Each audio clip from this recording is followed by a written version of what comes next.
Hey guys, welcome back to the Great Ace Attorney Chronicles! In the last episode, we finished this adventure, the adventure of the blossoming attorney, and now we are about to start the Memoirs of the clouded Kokoro. So, if you haven't watched these, turn back on the playlist, which is down in the description below, where you can watch them there.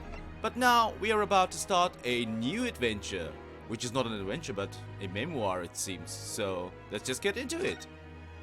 From the opening, of course.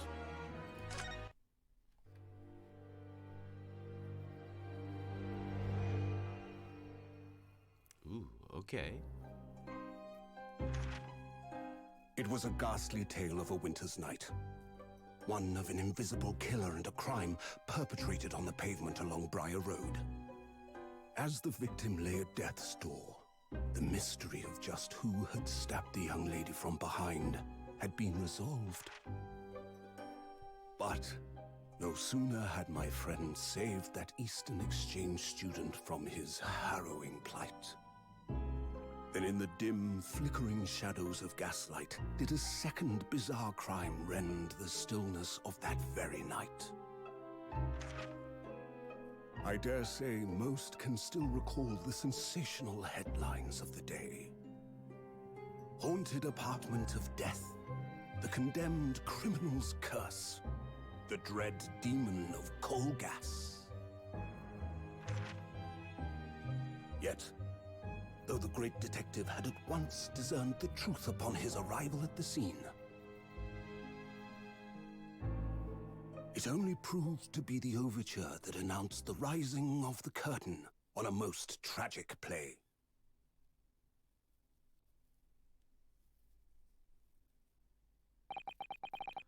My name is Rinosuke Naruhodo.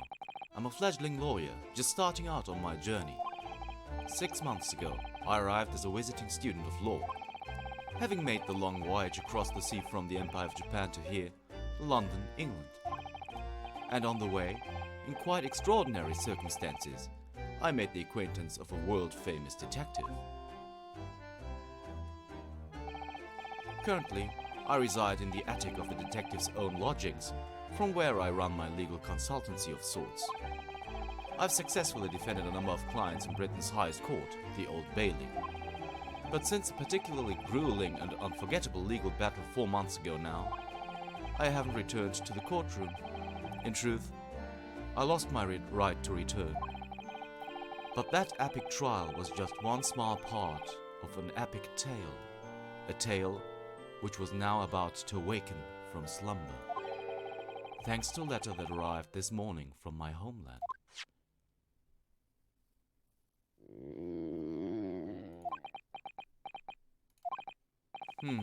What a delicious smell wafting up the stairs.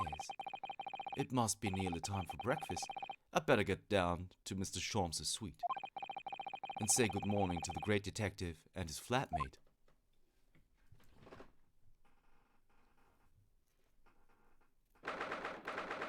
"30th August, 7:28 a.m., Sholmes' suite." "Oh, Bruno, good! I was just about to call up to you. The bacon's ready." "Good morning, Iris. It smells delicious as usual. Before we eat, though, I have some news. I had a surprise this morning." Shh! Not another word, Mr. Naruhodo. This could be just the abstruse thing for my pre-breakfast stagnation-repelling mental stimulation, my dear fellow. "Morning to you too, Mr. Sholmes." Ah, yes. I see. So that's it. The truth is as clear to me as day. My faculties of observation have revealed it again. What are you talking about? You, Mr. Naruhodo, you have this very morning with a surprise. Well, is that not the case? Really, my dear fellow, it barely warrants explanation. Firstly, your hair is particularly unkempt, somewhat reminiscent of a bird's nest.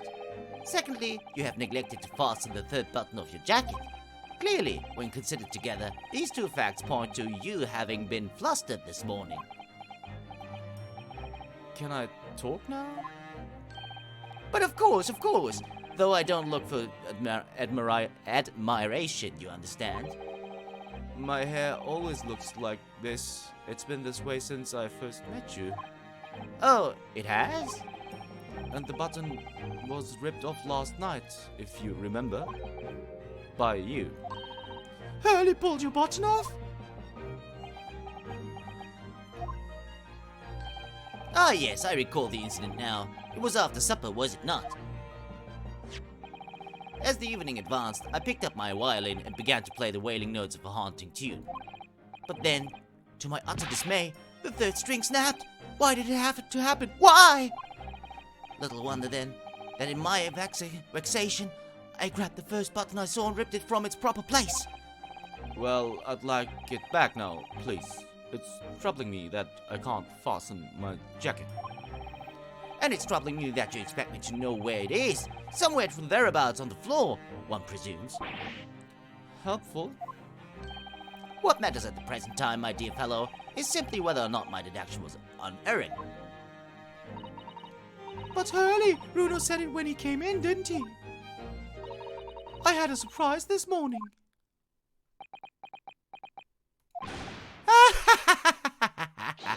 Well, that really is a surprise. Yes, this man is the pride of British Empire. The famous consulting detective, Mr. Sherlock Holmes. There can't be a single person in the world who doesn't know his name. Alright then, enough of this conversation. Come and eat this bacon before it goes cold. And I have a new herbal tea for you too. To try too, my latest special blend. And here we have Iris Wilson, Mr. Sholmes' lodger and companion. A truly exceptional young girl who is the author of a highly successful serialization here in London. Yes, The Adventures of Sherlock Holmes, as published in Rand's magazine. So, Mr. Naruto, won't you put us out for our misery? What surprised you this fine morning? Well, I received a letter from Japan. Oh, from Susie, you mean? Was it really? That's right, and she had some rather startling news, in fact. Ah, intriguing indeed. You must tell us all about it over breakfast. Oh yes, what fun! Well, before we converse, I'm sorry guys, but you know me, we have to be thorough. I can type with my eyes shut, you know. I can believe it. When a deadline's approaching, you sound like a Gatling gun. That reminds me of a dream I had the other day. It was such a funny one. It woke me, actually. I was typing for a whole hour in the pitch black, but I didn't make a single mistake. That's incredible. But then, when it got light, I found that there wasn't any paper in the machine. Now I wonder if I'd actually been typing at all. I think you might just have fallen asleep on the job. Well. Alright.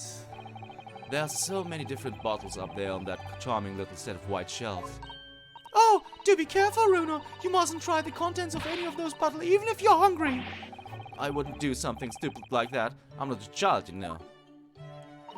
Well, I wish I could say the same for Hurley. The other day he polished off a full bottle of one of my alkaloids. He what? He said he was hungry. I'll be extra careful. Oh, Hurley, you're the best. Alright, let's look at the tea service. I look forward to finding out what aroma your tea will have, Iris, every single day. Oh, well, I infuse a different concoction of herbs from the garden every time, so it's never the same twice. When you call it a concoction, it sounds more like a science experiment than something for tea time. Oh yes, that's because different plants can have very different properties. Some calm you down, some make you feel jolly, some give you energy. Today's particular blend is something quite special, so you're really in for a treat. That sounds ominous. Oh, Iris. I'm gonna give it a try nevertheless. These are different pieces of evidence from cases you've solved, aren't they, Mr. Sholmes? Not quite, Mr. Naruhodo, not quite. These trinkets are a selection from cases I've solved with particular aplomb. They are souvenirs of my success. Memoirs, Mr. Naruhodo. Memoirs. Really? So tell me about the case in which the bust of Napoleon featured. I forget. Memories, he says. Wonderful, Mr. Sholmes. Wonderful. Well. He is a scatterbrain, but he's a genius nevertheless. So, let's have a look at the... Oh yes, this is where you note down ideas, isn't it, Iris? It's a chalkboard, right? What's in the melting pot today? The blue carbuncle. Yes, it's from a case of the theft that Hurley solved ages ago. The theft of a precious stone. A carbuncle is another name for garnet, you see, especially if it's cut with a rounded top. Oh really? And this garnet was blue, was it? Well, that's the thing. They're usually red. No blue garnets have ever been discovered. Oh. So who knows what the stolen gemstone actually was? That's the real mystery of the case. A proper Sherlock Holmes conundrum, huh? Well. Okay, so nothing else left here, it seems. Yes, we're done here. So let's have a look here atop the... I forget what it's called. When it gets to this time of year, Londoners seem to leave their hearths... it's a hearth, okay. I play Hearthstone, I should know that. Light all day long, and I love it. There's something very relaxing about watching the flames flit and dance about. But a fireplace in days of summertime is a waste of space. Really no use at all. Rather like a great detective in days of no crimes and no criminals, huh, Harley? But consider this. Instead of a fireplace, a frost place. That's my latest idea. An extraordinary hearth from which emanates a cool breeze in the hot summer months. What do you think? I think if you invented such a thing, your name would go down in history. The principle is extremely simple. One must, of course, light a cold fire in the hearth. Yes, of course. Brilliant! The trouble is, none of the fires I built ever burn cold. How it taunts me. So, as the British say, it's a bit of a damp squib? Unfortunate. Alright. Ah yes, the huge metal chest with a lace cloth laid on it, being used as a table for tea and coffee. It's very sturdy, that's for sure, and firmly locked shut. That chest contains my father's detailed records of Hurley's many cases. Yes, so I've been led to believe. Though, personally, I've never actually seen inside. And that's the way it will stay. Those papers are a secret between Daddy and me. If you go opening it uninvited, you might find yourself being bitten. What? Is there a beast inside there or something? I doubt that. Alright, let's have a look at the globe. Books, papers, scientific implements. These shelves are stuffed all to the gunnels. Mr. Sato wouldn't be able to help herself if she were here. She can't stand mess. Susie might not be able to stand mess, but she wouldn't dare touch those shelves. Oh, why not? Everything's in intricate balance. Hurley spends ages on it. If you were to touch even one thing, the whole lot would come tumbling down. Huh. Susie noticed it was a very delicate arrangement right from the outset. You make it sound like a meeting of great minds. But the truth is, Mr. Sholmes just needs to tidy up. That is true. Okay. Anything else of interest here? No, it doesn't seem that way. So let's have a look at the part of Mr. Sholmes' empire in his suite. So, what about the violin? Ah yes, Mr. Sholmes' faithful musical companion. Wasn't that this violin made by somebody famous? Yes, it's a Stradivarius. Though I'm afraid you'd have to save up for 100 years before you could afford one, Runo. But didn't you buy it for a song, Mr. Sholmes? I found it at a pawnbrokery among the forfeited articles. It clearly said Stradivarius on the label. What? The ignorant broker had no idea of its true value, you see, so paid a mere 55 shillings for it. Yes, I have something of a turn for shopping. Sherlock Holmes, bargain hunter. But is it really a Stradivarius then? But of course, my dear fellow, it said so in the label. I think perhaps the ignorant broker had something of a turn for selling. Ah, so it might not be actually Stradivarius. That is interesting. Okay. So let's have a look at this contraption here. That machine really is imposing, isn't it? But I can never remember its name. Hurley calls it his great analytoscope. It can analyze anything at all. That doesn't really help me. What does analyzing something even mean? Ah, an extremely astute question, Mr. Naruhodo. Sorry? Well, as Iris said, my machine here spits out analysis results of anything with which you care to present it. But how to interpret those results, that's the key, and I confess I have no idea. Huh. Clearly, I'm going to have to construct a great analytoscope and allow... Okay, sorry. Clearly, I'm going to have to construct a great analytoscope to solve the problem. That... Sorry, guys. That might not help. Alright, so we checked out everything, I think.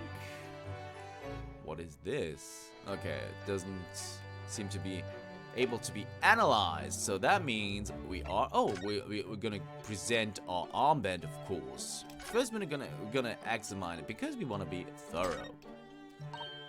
Oh, so you have scale balances in Japan too, do you? Well, yes, but nothing like the old Bailey's huge example. The thing about those scales is they're only ever in balance right at the start of a trial, aren't they? Otherwise, they will always seem to be hanging one way or another. I'd noticed that exact same thing. Well. Okay, is there anything else? Yes, there is. We're gonna... Kazumi Asu. Oh, is this Japanese kanji script embroidered here? That's right, the name of the armband's owner. Oh, so that's how you write Naruhodo, is it? Actually, no. It's my best friend's name, not mine. It's pronounced Kazuma Asugi. I actually believe this armband is in some way embodied his spirit, you see. So you have to write all those lines just for one person's name. Kanji is funny, isn't it?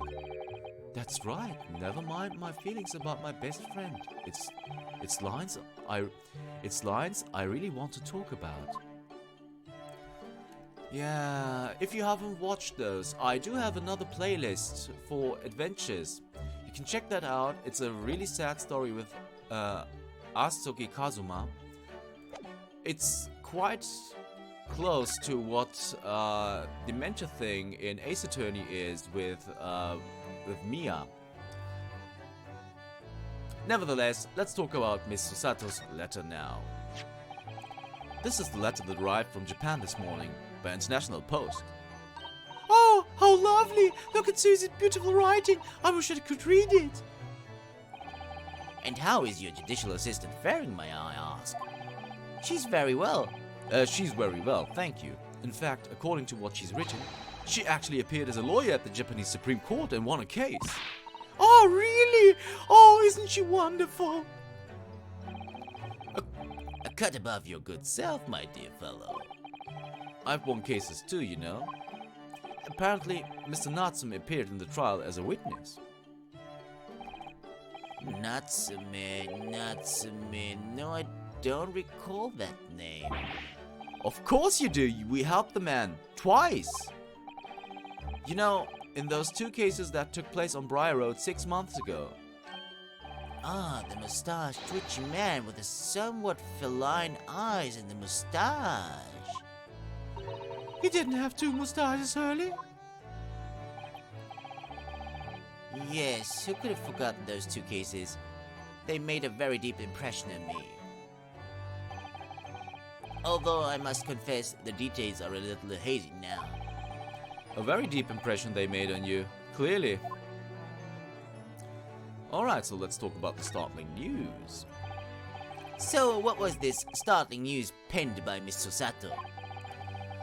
Do you remember the case of the haunted lodgings, Mr. Short?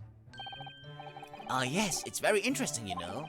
I don't feel entirely uncertain that a case of that nature did not occur. He's totally forgotten then. Anyway, in her letter, Miss Susato asked that we read over her case notes again and investigate further. Though it took place half a year ago. For what purpose?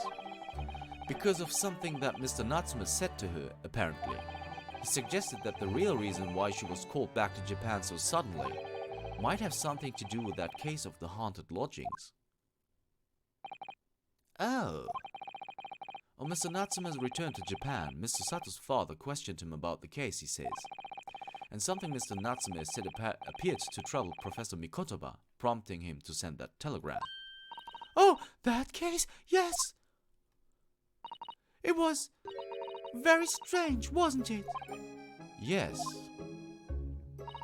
And I had compiled the whole story into a nice, neat manuscript ready for publication too. But then Hurley here was all funny about it, remember? He was very mean. That story must not be published, you said. Very mysteriously as well. Really? I said that. Are you sure? Do you perhaps know something about it as well, Mr. Sholmes?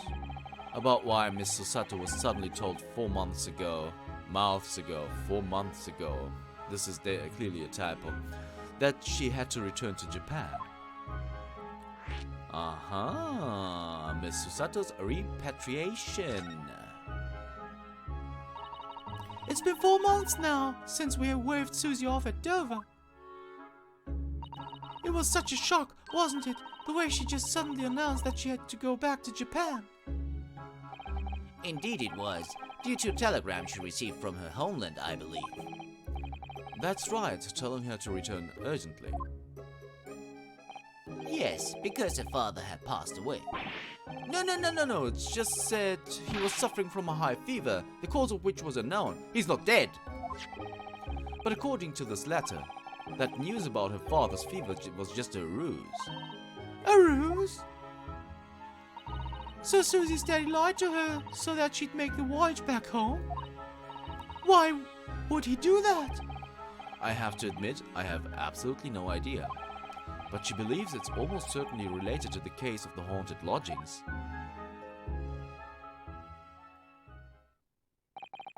Summoning her back to Japan so suddenly like that, I wonder what Mr. Sato's father is hiding. Hurley, do you know what it's all about?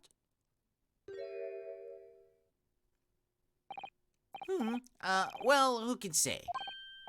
What? But you said... Please, I have engagements, my dear fellow. My calendar is quite surprisingly full today. And a stringent analysis of the matter would be excessive, I feel, even if I were quite at leisure. So, man the fort in my absence, won't you, Iris? I will, Hurley, don't worry. See you later. Strange. He scuttled off rather quickly there. I think perhaps Professor Mikotoba isn't the only person hiding something here. Soseki-san was involved in 2 cases, but only one of them was forbidden from being published. By, of all people, Mr. Sholmes. Aha! I found them at last! Iris, are they... The notes about the case? That's right, Susie and I compiled them together. The case of the haunted lodgings. Do you want to read them, Runa? Absolutely. Thank you, Iris. I have no idea what secrets could still be hiding in the shadows of this case. But perhaps if I read over the notes again, something might come to light. That's the spirit. And so, Iris and I decided to read over the case notes again together. Everything what happened to our investigation and that fierce battle in court that followed. Reliving every detail. I just need to find a clue, and I have all the time in the world. Because of course, I'm no longer allowed to practice law in the courts of Great Britain.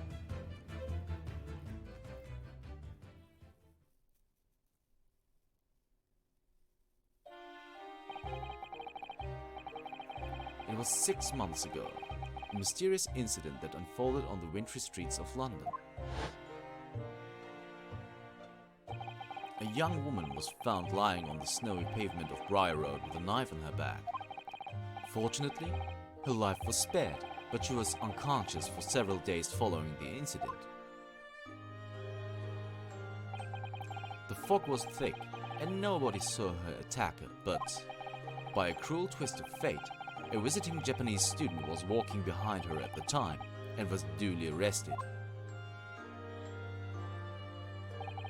That man was Soseki-san, and the man who effected his arrest was Mr. Shones. Believing in our compatriot's innocence, Susato-san and I decided to represent Soseki-san in court. And after a grueling trial of many twists and turns, we finally managed to prove his innocence. Joyful, joyous, jubilant jubilation! Was the man's reaction after the trial, but his jubilant jubilation was short-lived. We received a telegram from Mr. Shones the following morning.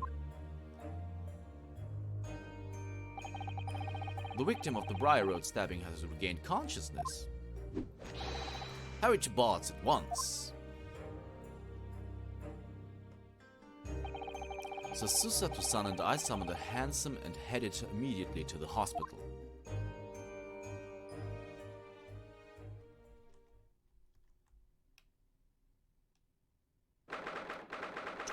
February 5:30 a.m. St. Bartholomew's Hospital Recovery Ward.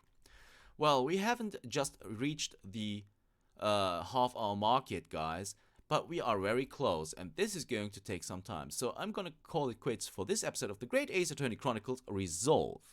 If you want to know what the events at the hospital were, you'll have to tune in next time. See you then.